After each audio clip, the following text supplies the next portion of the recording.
A freshman student named Junting enrolls into Minsong University so he can be closer to his longtime crush and senior, but when he gets there, he gets into an entanglement with a former idol living in the apartment beneath his. The anime begins one evening in Juntang's apartment. His friends came over to his place to hang out. After losing a game of arm wrestling to one of his buddies, Junting decides to go buy some more beer before they run out. He tells his friends and one of them asks him to get her some peanuts while he's at it, which he agrees to. Before leaving the apartment, Junting stops at the door like he's waiting for something. He wistfully looks over at one of the girls named Lai Xia while she's on her phone, but shyly looks away when she catches him staring at her. Eventually, he heads out a bit disappointed since he was hoping she'd want to tag along. However, his mood immediately brightens up when he hears her call his name. He turns around and she tells him she wants to get some ice cream. It turns out the stunner's name is Lai Xia, and she's also his neighbor. Not surprisingly, Junting has a crush on her even though she is a year older than him. He hasn't confessed his feelings to her, but as they both walk down the road holding hands, it's pretty obvious that they're attracted to each other. This is confirmed when Xia pulls him aside and pins him to the wall before leaning in for a kiss. It's the moment Junting has been waiting for. He doesn't look away from her and the two share a magical moment with a kiss. Afterward, Junting thinks back to his first day in college and how he never imagined he could find someone like Lai Xia. At least not at such a young age. The story shifts to Juntang's first day as a freshman at Minsong University. While riding a bus back to school after the holidays, he receives a pleasant surprise in the form of a text. It turns out that his old friend named Zuzu, who also happens to be his longtime crush, is returning to school after dropping out a while back. She asks if they can meet up and he agrees, offering to buy her lunch. He realizes that his outfit isn't nice enough to meet his crush after such a long time, so he rushes home to get changed. As he runs home like a puppy that has just seen its owner, he remembers how Zhu was the reason he applied to Minsong University in the first place. He daydreams about how they could finally be together, but is quickly brought back to reality when he sees a strange girl standing in his gate. She's holding a lighter and just standing at the gate, so he assumes that she's just some weird girl waiting for someone else. However, after getting changed, he comes out to meet her standing in the same spot. He asks if they've met before, but she ignores him, so he walks away, while trying to figure out where he's seen her face before. That's when he realizes that she's Lai Xia, the lead singer of A Girl in Dream Suite, a band his friend, Goshu, was obsessed with. Junting remembers this because he was the one who comforted Goshu when she quit the band. She admits that she's Xia and suddenly begins walking toward him with a menacing look on her face. To most people, that's enough to make them take to their heels, but Junting curiously watches her. Xia then waves her lighter at his face like she's about to burn him, but then stops. Junting opens his eyes and threatens to call the cops on her, but Xia flips the tables on him, accusing him of being an obsessive fan that has been stalking her. He then apologizes, explaining that it's his best friend that's obsessed with her. Their conversation is interrupted by a text from Zhu, so Junting leaves and decides that he's going to stay away from Xia to avoid any more trouble. Later that evening, he meets up with Zhu at a diner where they catch up. Seeing how happy she is to see him again, Junting decides to make his move by asking if she has a boyfriend and suggesting that they hang out more at his place. Unfortunately, she doesn't seem to be on the same page as him because she assumes that he wants to hang out as just friends. Poor guy's gonna have a hard time leaving the friend zone. After dinner, Junting gives her his scarf because it's cold outside and tells her she can return it to him the following day. Clever move right there. Anyways, Junting returns home and once again, he's met by Xia, who's still standing outside the gate in the cold.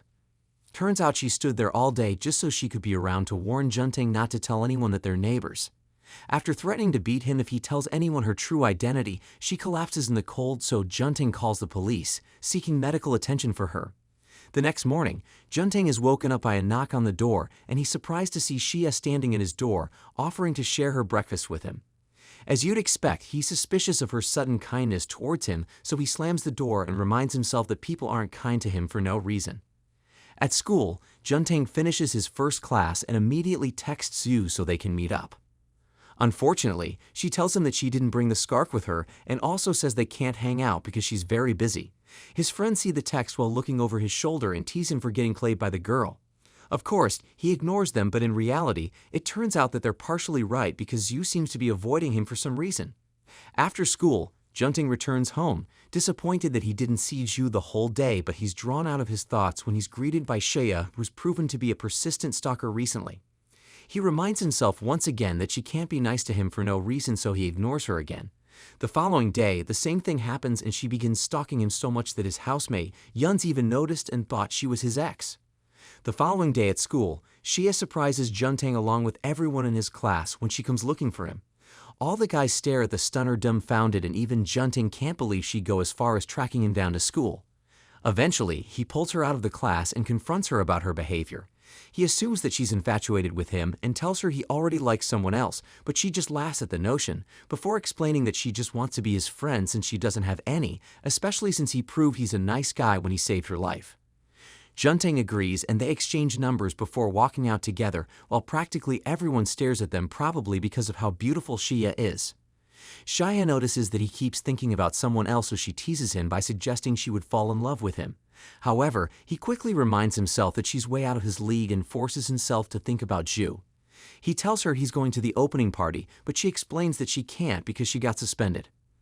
Later that evening, Juntang goes to hang out with some of the guys, and a drunk older student asks if Shia is his girlfriend. When he confirms that she isn't, he tries to get in touch with her, but Juntang refuses to tell him anything since she already threatened him. Just then, Shia calls Juntang, and when the drunk guy sees it's her, he tries to grab the phone from him. Shia hears the struggle and hangs up. A while later, she appears in front of the bar with a beer bottle in hand to defend Juntang, and when the drunk guy refuses to let them be, she takes a swing at him. Thankfully, Juntang stops her before she can do anything they would all regret. He takes the bottle from her and takes a sip of the beer before encouraging the drunk guy to chug it down. Sure enough, he accepts the challenge to prove that he's still the best at chugging beer, but by the time he's done, Juntang and Shia are gone. The two escape and only stop running when they get to an alley. There, Juntang subtly scolds her for what she did because she could have gotten caught by the cops. Hearing this, she gets emotional and reveals that she doesn't like leaving her house because she feels that she would get into trouble whenever she does, which is why she doesn't have friends. Juntang isn't sure what exactly she means by the vague statement, but he comforts her and assures her that he's going to stay friends with her through tough times, especially because she's rich. She laughs at his joke, and they both stroll to other opening parties together. That's when Juntang realizes that Ju might be at one of the parties, so he searches all over the place till he finds her. The moment he sees her, he's unable to hide his joy because he finally gets to hang out with her after a week. Unfortunately, the moment is ruined when Zhu recognizes Shia as a former member of Dream Suite. She blurts it out, causing the people around immediately notice her. They all begin talking about different rumors and scandals that made Shia leave the band. Shia gets upset and accuses Zhu of deliberately revealing her identity so people would talk. Before Zhu can explain, Shia storms out of the place in a huff. After she leaves, Zhu and Juntang spend the rest of the evening together until 2 in the morning. At that time, there aren't any buses out and none of the cabs seem to mind them, so Zhu begins calling all of her friends who live nearby so she can spend the night at their place. Unfortunately, none of them pick up and she decides to sleep in the administrator's office.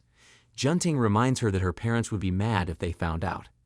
Our boy Juntang finally gets the golden opportunity for Zhu to sleep over at his place, but he blows it. He takes her home but not to his place. Instead, they apologize to Shia and ask her to pose as one of Zhu's friends harboring her for the night to her parents so they wouldn't skin her alive for sleeping out all night. Shia agrees, and afterward, she makes up with Zhu. The two even seem to be getting along quite well, thanks to the alcohol. Eventually, Shia starts to feel hot, so she goes outside and Juntang joins her. She tells him how much she envies his long-lasting friendship with Zhu and begins to sob when she remembers how all her friends abandoned her. Once again, Juntang comforts her, and as she embraces him, he starts to feel something for her. Could he be catching feelings? The next morning, Juntang wakes up to find out that Zhu took the first bus home. He remembers seeing Shia's lighter and pack of cigarettes the previous night but didn't ask if it belonged to her. Shia suddenly gets rid of the cigarettes, which makes Juntang even more curious. He decides to check the internet for details of her past, but she interrupts him and he realizes what a shady move that would have been. He then rushes outside to clear his head and remind himself that they're only friends and that he shouldn't be falling in love with her.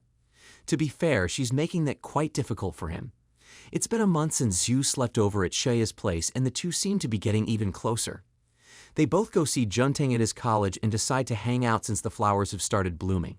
They take photos together and Juntang takes the opportunity to have the boyfriend/girlfriend talk with Zhu, but she cleverly evades the conversation. Afterward, Zhu decides to call it a day so she can begin studying for the upcoming exams. Juntang suggests that they study together, but she declines the offer once again. Poor guy just wouldn't take a hint. After she leaves, Shia points out how much he likes Ju, and he finally admits it. She asks him if he knows why she declined his invitation to study together, and in that moment, a wave of harsh reality hits him. He begins to recall all the moments Ju subtly made it clear she wasn't interested in him. She had his scarf all along but didn't want to give it back since she didn't want to see him. She also blew him off whenever he wanted to hang out. The final straw and most heartbreaking was when someone asks if they were together, and she clearly stated that they weren't. After recalling all the signs, Junting finally accepts that she isn't into him, but admits that he can't stop loving her because she would always be his first love. Meanwhile, Zhu rides a train home and goes through the photos they took that afternoon. In one of the pictures, she sees herself and Junting looking like a couple, and guess what she does? She deletes it. That's all for today's recap. Hope you enjoyed it. Please like, subscribe, and hit the notification bell to see the next part. Thanks for watching and see you next time.